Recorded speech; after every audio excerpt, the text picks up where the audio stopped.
सिक्का, ताश और पासा, इन चीजों के बारे में जान गए हैं। प्राय इन्हीं 3 चीज का प्रयोग होता है। उसके बाद जो आता है लास्ट और फाइनल जो होता है वह इस प्रकार से होता है। जैसे मान के चलो तुम्हारे पास 50 ठो पेन है, ठीक है, 50 ठो पेन है,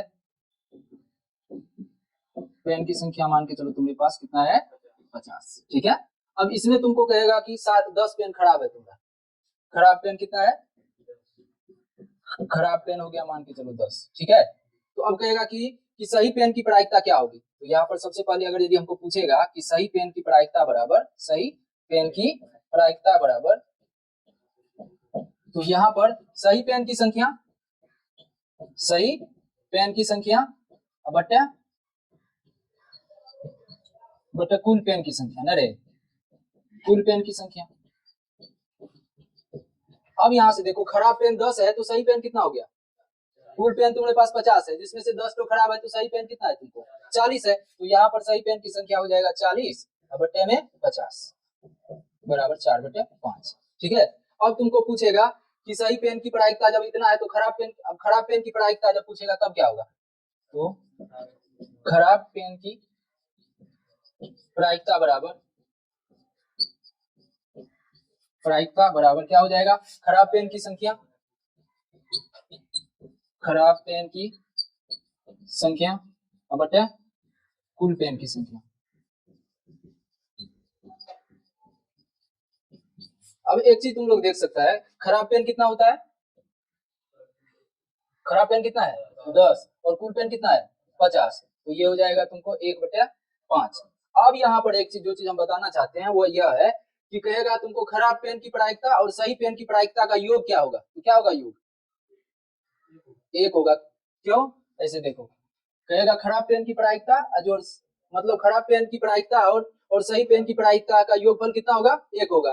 तो कैसे होगा, तो जैसे देखो खराब पेन की प्रायिकता कितनी है 4/5, ठीक है, अब प्लस 1/, तो यहाँ पर क्या हो जाएगा बराबर 5/5, यानी इसका योग कितना हो जाएगा 1। अब मान के चलो हमको खराब पेन की प्रायिकता दिया हुआ है, ठीक है, और कहेगा कि सही पेन की प्रायिकता क्या होगा, तो यहाँ से ऐसे भी निकाल सकते हैं, खराब पेन की प्रायिकता देखो उतना ही निकलेगा इस तरफ, ऐसे भी खराब पेन की प्रायिकता, तो इसके लिए क्या करेंगे 1 माइनस सही पेन की प्रायिकता,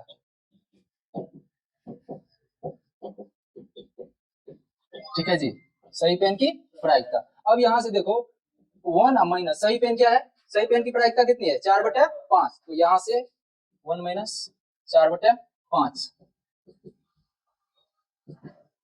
ये हो गया तुमको 1/5 निकला, वैसे ही ना।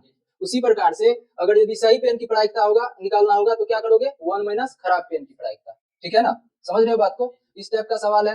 अब उसके बाद जो होगा इस टाइप से और एक दो सवाल इस तरह से पूछ सकता है कि जैसे मान के चलो तुम्हारे पास एक तो थैला है, ठीक है, एक थैला है, उसमें क्या है कि 10 टो बॉल है, ठीक, 10 टो बॉल है उसमें, अभी थैला में 10 टो बॉल है, इसमें से क्या कर रहा है कि आप मान के चलो 6 टो तुम्हारे पास काला है, ठीक, उसके बाद 3 टो मान के चलो तुम्हारे पास लाल है और एक टो मान के चलो तुम्हारे पास उजला है, ठीक है। काला कितना है 6 और लाल कितना है 3 और उजला कितना है 1। तो अब तुमको पूछेगा कि काले बॉल की प्रायिकता क्या होगी, मतलब काले गेंद की प्रायिकता क्या होगी, तो काले गेंद की संख्या बटा कुल गेंदों की संख्या। तो इसका मतलब यह है काले गेंद की संख्या हमको कितनी है 100 और कुल गेंदों की संख्या कितनी है हम लोग को 10, तो इसलिए इसकी प्रायिकता क्या हो जाएगी 100/10। ठीक उसी प्रकार से लाल गेंद की प्रायिकता अगर यदि पूछेगा तो क्या होगा कुल गेंदों की संख्या, उसी प्रकार से उजले गेंदों की संख्या क्या 1 है ना, प्रायिकता क्या होगा 1/। अब इसी में तुमको मान के चलो पूछ देगा कि एक उजला गेंद नहीं होने की प्रायिकता क्या होगा, तब क्या करोगे, तो यहाँ पर ऐसे अगर यदि पूछेगा उजला गेंद नहीं होने की प्रायिकता, नहीं होने की प्रायिकता, तब क्या हो जाएगा उजला गेंद नहीं होने की प्रायिकता क्या हो जाएगा 1 माइनस उजला गेंद की प्रायिकता, 1 माइनस उजला गेंद की प्रायिकता।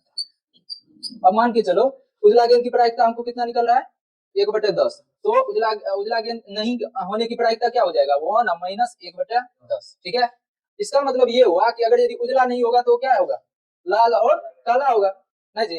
अगर यदि उजला नहीं होगा तो क्या होगा, लाल और काला होगा। तो लाल गेंदों की संख्या 6 है और काली गेंदों की संख्या 3 है, तो 6 या 3 9, तो इसको भी घटाओगे तो 9/10 होगा।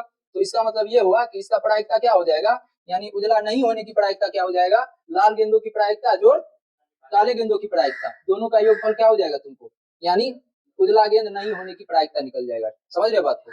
तो उसी प्रकार से अगर यदि कोई भी सवाल रहेगा कि एक चीज होने की प्रायिकता और नहीं होने की प्रायिकता दिया हुआ रहेगा, तो अब तुमको अगर यदि होने की प्रायिकता दिया हुआ है और नहीं होने की प्रायिकता दिया हुआ है तो दोनों का योगफल करते हैं तो 1 आता है ना। उसी प्रकार से अगर यदि होने की प्रायिकता दिया हुआ रहेगा, कहेगा कि नहीं होने की प्रायिकता ज्ञात करे, तो क्या करोगे, 1 माइनस होने की प्रायिकता। ठीक है, अगर यदि होने की प्रायिकता पूछेगा तो क्या होगा, 1 माइनस नहीं होने की प्रायिकता, बस इतना ही पूछेगा। इसके बाद और क्या पूछ सकता है, जैसे मान के चलो बैंक जा रहे हो तुम लोग, तो बैंक जाते हो तो वहां पर क्या होता है, कुछ पैसे जमा करने के लिए जा रहे हो, तो इसका मतलब देखो वहां पर कहेगा कि तुम्हारे पास मान के चलो 100 रुपया के नोट जो है उसकी संख्या 10 है, ठीक।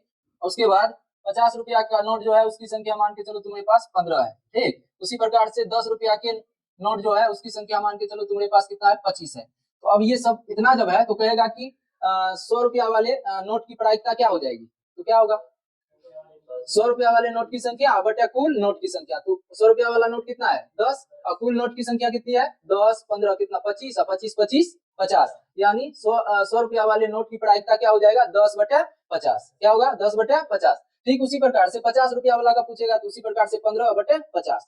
अगर यदि 10 रुपया वाला का पूछेगा तो 25/50। इसी तरह से सब तो सवाल बनता है। और इसके बाद जो है आगे तुम लोगों को इससे और ज्यादा कुछ नहीं, इसी पर आधारित पूछता है मेन प्राय, समझा। ये हो गया तुम लोग का। इसके बाद जो होगा अगले रोज से जो भी होगा आगे का बुक और का सवाल दिखाएंगे।